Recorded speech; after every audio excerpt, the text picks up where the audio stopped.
Hello everyone, today I'm going to walk you through how to pause all notifications on Instagram. So first of all, you just need to open up the Instagram app.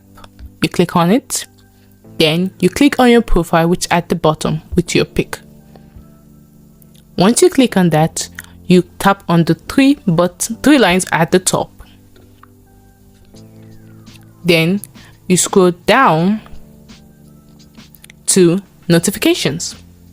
You click on it. You will see an option to pause all notifications. You click on it. You have to select the time for you to pause all your notifications, the time that you need. If it is 2 hours, 4 hours, 8 hours, that you don't get any notifications, just click on it. So I am going to choose 4 hours. I click on it and that's it. Voila. That is how to pause all notifications on Instagram.